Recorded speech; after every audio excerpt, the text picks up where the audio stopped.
how does human memory work? 20 years ago, you might have found your answer in a book or by asking a friend, but today, you'll Google it. There were 3.5 million searches in 1998. Now, there are 4.7 trillion search queries every day. When something changes our lifestyle so monumentally, you can bet it's changing us as well. Google has become our external hard drive. In a recent experiment, college students remembered less information when they thought they could easily access it later. We used to rely on friends and family members for this method of memory outsourcing, remembering who knew what rather than the information itself. But now, Google is the friend with all of the expertise. If the sum of all knowledge is constantly available in our pockets, is it any wonder that we've stopped bothering to keep it in our heads?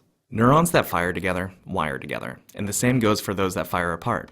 Neuroimaging of frequent internet users shows twice as much activity in the prefrontal cortex as sporadic users. This part of the brain is reserved for short-term memory and quick decision-making. Essentially, our brains recognize that most of the flood of online information is trivial and doesn't deserve our full attention. The problem is, the brain does what we train it to do. And every time we open a browser, we prepare for skimming instead of learning. So even if we really want to remember something from Google, our brains are predisposed to forget. Everything we ever wanted to know is available to us, and we have conditioned ourselves to ignore it. What do we actually know? If the goal is to forge a creative mind through critical thinking, our Google amnesia may be problematic.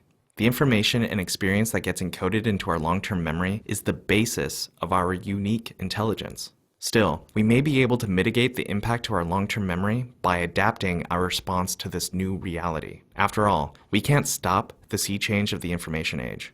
In recent years, American schools have focused less on fact memorization and more on teaching students to make innovative connections between the curriculum and real life. This way, it's less about the knowledge you have and more about how you use the information at hand.